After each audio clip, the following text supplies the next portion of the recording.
Bismillahirrahmanirrahim. Assalamualaikum warahmatullahi wabarakatuh.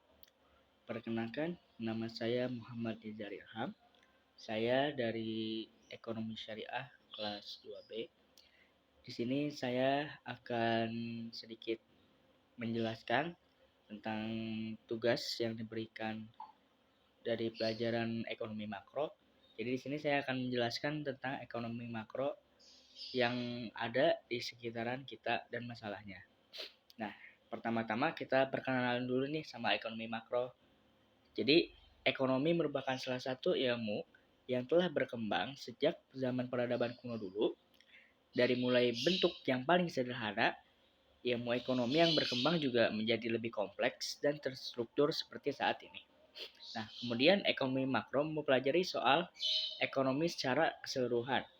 Studi ekonomi ini khusus belajar tentang ekonomi dalam skala besar dan menyeluruh. Karena itulah, ekonomi makro sering dipakai sebagai instrumen untuk melakukan analisa dan merancang serangkaian target kebijakan yang berkaitan dengan inflasi, tenaga kerja, pertumbuhan ekonomi, dan keseimbangan neraca pembayaran yang berkelanjutan. Nah, kemudian saya di sini akan menjelaskan tentang masalah apa aja sih, atau apa sih masalah yang sedang terjadi di lingkungan kita itu secara dengan ekonomi makro. Nah, jadi saya akan membahas tentang satu masalah yang dalam ekonomi makro yang ada di lingkungan saya, yaitu pengangguran. Nah, jadi pengangguran ini sangat sedang dibahas gencar-gencarnya hari ini. Karena apa? Karena kita beberapa tahun kebelakangan itu kita mengalami yang namanya pandemi COVID-19 yang tentunya sangat berpengaruh pada struktur-struktur ataupun ekonomi yang dialami oleh negara kita, khususnya Indonesia. Nah, jadi pengangguran itu terjadi karena ada kesenjangan antara penyediaan lapangan kerja dengan jumlah tenaga kerja yang mencari pekerjaan. Nah, pengangguran juga disebabkan oleh kesenjangan informasi dan keahlian yang dimiliki.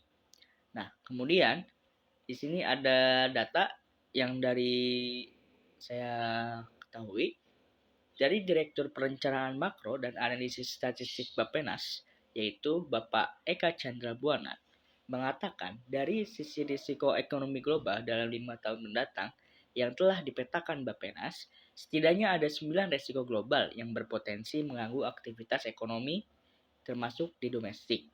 Nah, jadi apa aja yang mengganggu aktivitas ekonomi yang termasuk salah satunya ada di domestik di negara kita. Nah, di antaranya itu ada dari risiko tinggi sampai risiko terendah. Nah, salah satunya itu ada lapangan pekerjaan yang sedikit atau krisis lapangan kerja. Dan yang lainnya seperti risiko kegagalan climate action, cuaca ekstrim yang seiring perubahan iklim, deglobalisasi, krisis lapangan kerja, krisis utang, konfrontasi geoekonomi, risiko kegagalan cyber security, biodiversity loss, hingga aset bubble burst atau peningkatan harga aset secara cepat. Nah, Bapak Eka ini juga menjelaskan bahwa mereka melihat ada keterkaitan kegagalan climate action, cuaca ekstrim, adanya krisis lapangan pekerjaan, pangan, dan segala sebagainya. Nah, selain faktor risiko itu, Bapak Eka juga mengungkapkan terdapat berbagai isu jangka panjang dan jangka menengah yang harus diantisipasi oleh pemerintah mendatang, mulai dari dampak hilirisasi yang mulai terasa bagi perekonomian serta aging population atau menuanya populasi di negara-negara maju hingga usia produktif di negara maju turun. Nah, kemudian kita bertanya-tanya untuk mengatasi pengangguran ini, apakah ada solusi yang tepat ataukah memang pengangguran ini akan selalu ada di negara-negara, khususnya di negara Indonesia ini.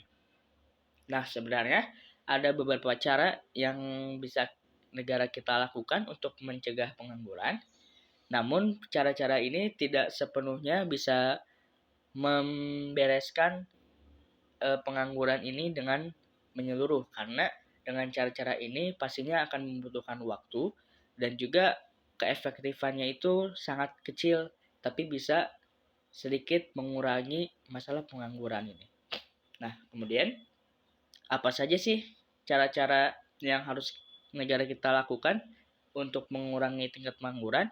Nah, yang pertama itu ada mengadakan pelatihan tenaga kerja, kemudian ada menambah lapangan pekerjaan, kemudian yang ketiga ada meningkatkan daya beli masyarakat, kemudian ada memberi informasi secepat mungkin apabila lowongan kerja tersedia, dan yang terakhir membuka proyek umum oleh pemerintah seperti pembangunan jembatan atau pembangunan sebuah gedung ataupun bisa membuka lapangan pekerjaan yang bisa dilakukan tidak setiap hari. Jadi masyarakat masih bisa mengikuti pekerjaan tersebut.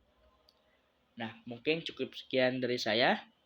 Mohon maaf bila ada salah. Wabillahi taufik wa hidayah. Wassalamualaikum warahmatullahi wabarakatuh. Terima kasih.